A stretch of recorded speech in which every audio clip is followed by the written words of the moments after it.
Hello टेंथीज, कैसे हैं आप सभी। क्या आप अपनी इस नई जर्नी के लिए बिल्कुल तैयार हैं? होपफुली आप बिल्कुल रेडी होंगे और आप बस इंतजार कर रहे होंगे आपके रिजल्ट का।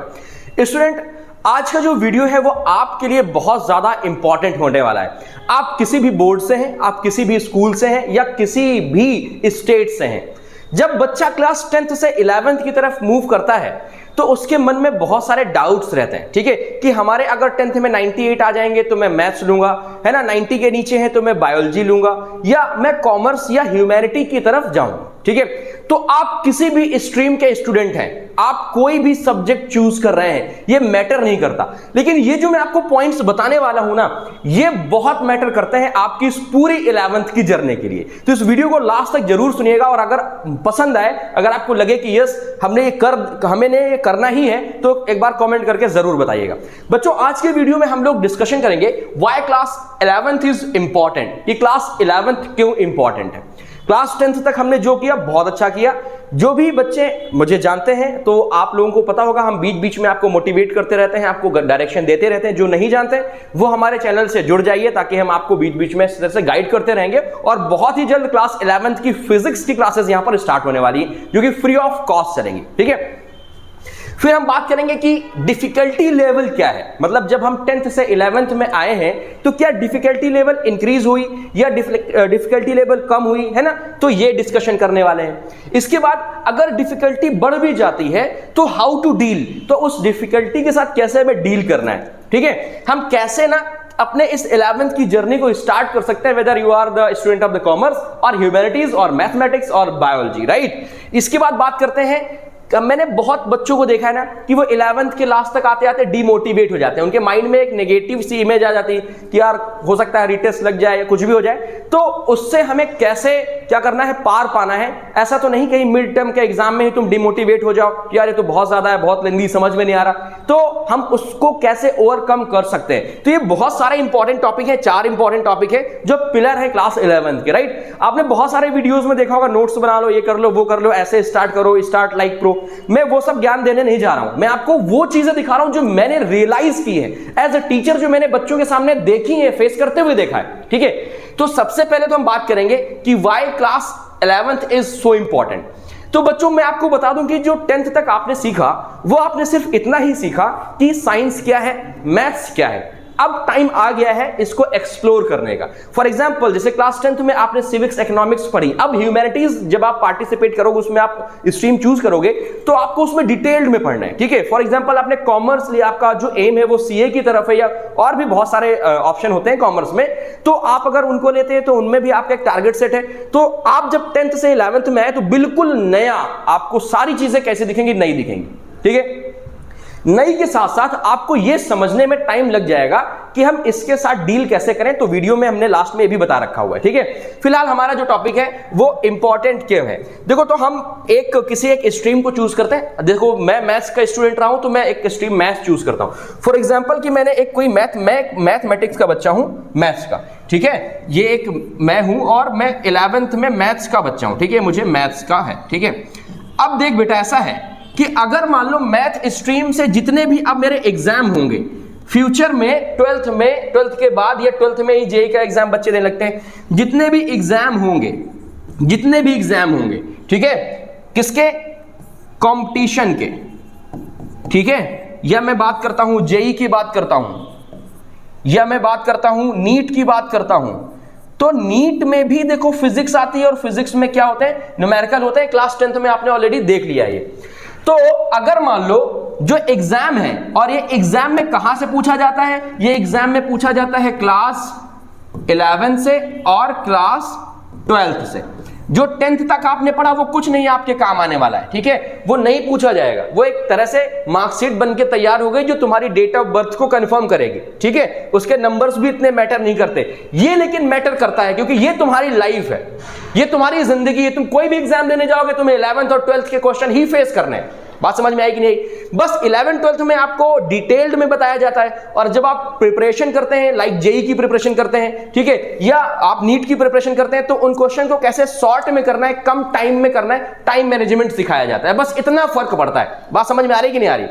तो पहला इंपॉर्टेंट रोल तो हमारे पास क्या हो गया कि अगर हमें लाइफ अपनी सिक्योर करनी है, सेट करनी है, हमें चाहिए अगर 20-25 लाख का पैकेज है उससे ज्यादा का, तो हमने 11th और 12th में पूरा फोकस रखना होगा। चाहे वो आप कॉमर्स स्ट्रीम के हो, चाहे वो आप आर्ट्स स्ट्रीम के हो, चाहे आप साइंस स्ट्रीम के हो। बात समझ में आ रही कि नहीं आ रही?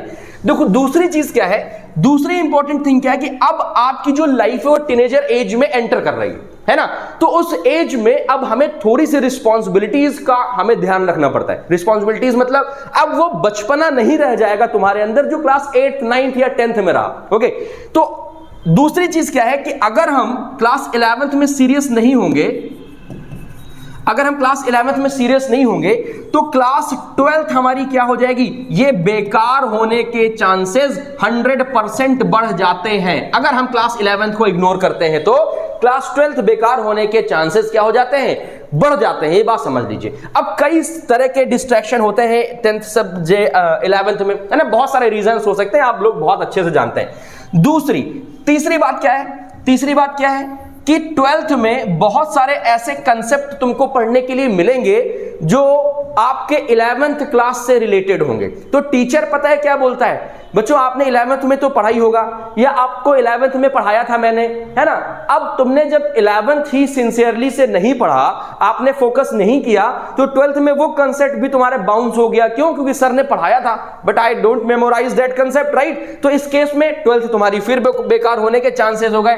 तो इसलिए इन चांसेस को 100% चांसेस को हमें रोकना है कि 12th हमारी बेकार ना हो। इसलिए भी जो क्लास 11th है वो क्या है, एक इंपॉर्टेंट कक्षा, इंपॉर्टेंट क्लास मानी जाती है। बात समझ में आ रही कि नहीं आ रही?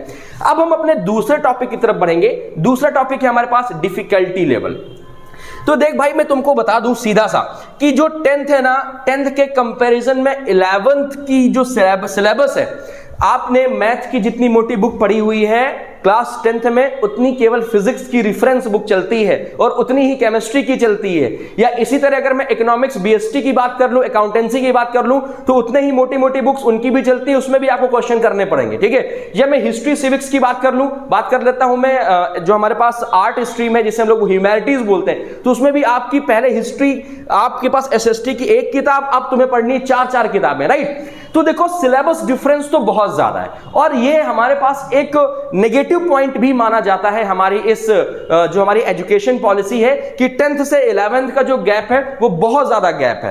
तो अगर तुम इस धोखे में हो कि 10th में मेरे 98 आ गए हैं तो 11th मेरे लिए एकदम हलवा है, ये 12th हलवा है, तो ये धोखे को अपने दिल से निकाल दो, ठीक है। क्योंकि जैसे ही फर्स्ट टर्म एग्जाम होंगे तो ये तुम्हें समझ में आना शुरू हो जाएगा।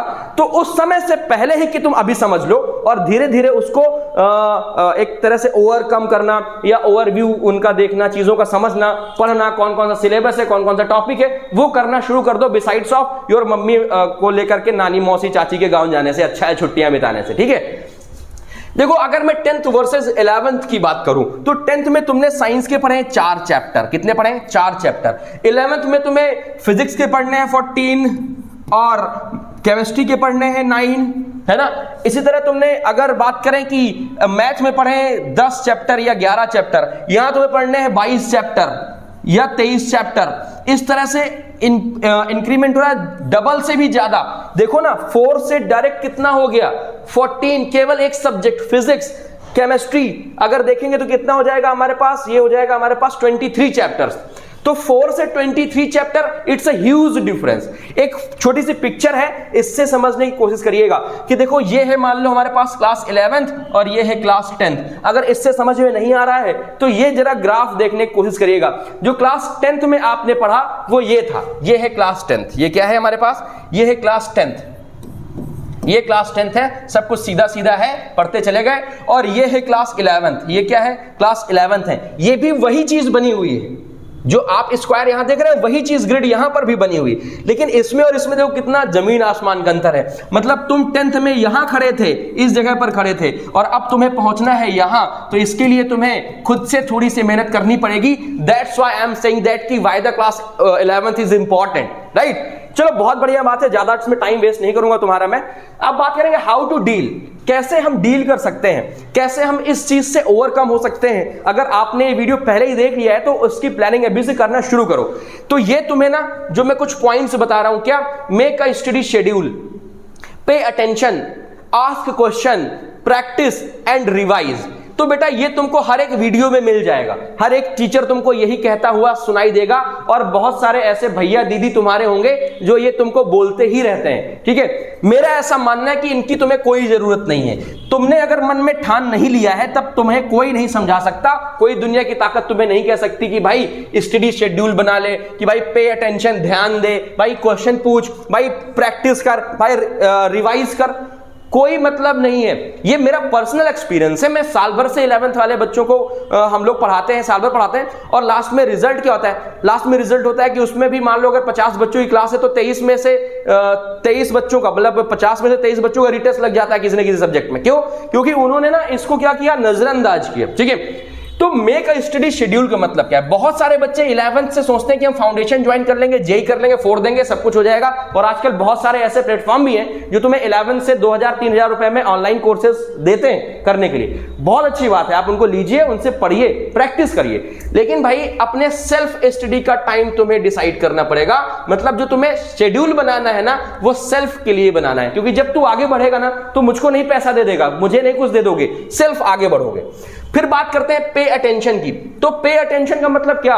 पे अटेंशन का मतलब 24 घंटे किताब लिए घुसे रहो उसमें नहीं। पे अटेंशन का मतलब बच्चा पार्टी ये होता है कि किसी भी तरह से डिस्ट्रैक्ट नहीं होना है। ये वही उम्र है, ये वही टाइम है जब लड़कों के या गर्ल्स के रास्ते दो तरह से खुलते हैं। एक जाता है सही डायरेक्शन में और एक जाता है गलत डायरेक्शन में। तो इन दोनों डायरेक्शन का चूज करना ये तुम्हारा काम है। उंगली पकड़ के तुम्हें कोई नहीं चलना सिखाएगा 11th में, ध्यान दीजिएगा। तो ये भी तुम अपने लिए ही कर रहे हो। तो अगर आप दो रास्ते हो जाते हैं, एक तो जाता है गुड, अच्छा स्कोर करने वाला, एक हो जाता है पुअर परफॉर्मेंस, तो इसके लिए भी डिस्ट्रैक्शन है, तभी पुअर परफॉर्मेंस होता है। इसमें तुम्हें ध्यान देना है। तीसरा, आस्क क्वेश्चन फ्रीक्वेंटली।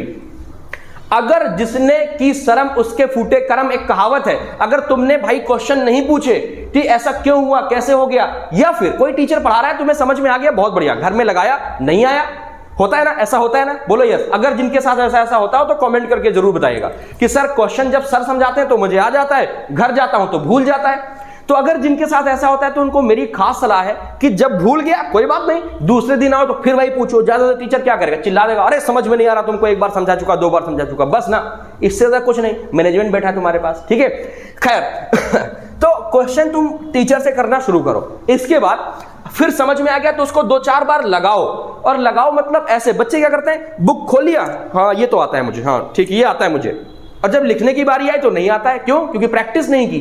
तो लिख के प्रैक्टिस करो, राइट करके प्रैक्टिस करो, बोल के प्रैक्टिस करो, उसको समझने की कोशिश करो, ठीक है। इसके बाद प्रैक्टिस के बाद आपने प्रैक्टिस 2 दिन की, 4 दिन नहीं की, भूल गए, तो 2 दिन प्रैक्टिस करने के बाद रिवाइज भी तुमने करना है। तो अगर ये की पॉइंट्स तुमने पकड़ लिए, कितने की पॉइंट्स है, 1 2 3 4 5, ओनली 5 की पॉइंट्स, बाकी कोई बकवास नहीं है। तो ये बात समझ लो कि 11th क्लास तुम्हारी वेस्ट नहीं होने वाली, क्योंकि बहुत सारे वीडियोस अभी तुम्हें यूट्यूब में मिलने वाले हैं। 11th wastage, 11th destroyed, 11th में लग गई है, तो इसमें आपको टेंशन नहीं लेना।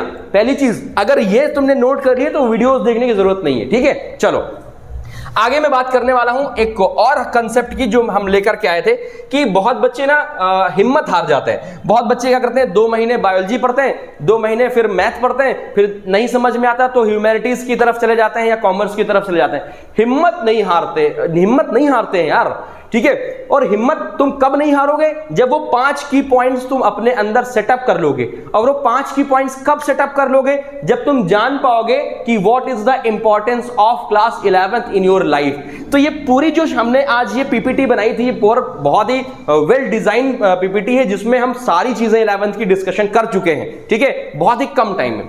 तो डिमोटिवेट होने का चांस क्या होता है, क्यों? पहला तो हम समझ सकते हैं कि जो कोर्स डिफरेंस है बहुत ज्यादा है, सिलेबस डिफरेंस है बहुत ज्यादा है, ठीक है। दूसरा, जो कंसेप्ट है वो तुम्हारे लिए बिल्कुल नए हो जाते हैं। भाई तुमने जो 10th में पढ़ रखा कोई बात नहीं, उससे कुछ नहीं आना है। जो तुमने 9th में पढ़ रखा उससे कुछ नहीं आना। हाँ, सुना सुनाया एक आध सब्जेक्ट में तुमको लग सकता है, भाई अब इलेक्ट्रॉन है तो केमिस्ट्री में 9th में भी इलेक्ट्रॉन तुमने सुना है, 11th में भी इलेक्ट्रॉन ही सुनेगा।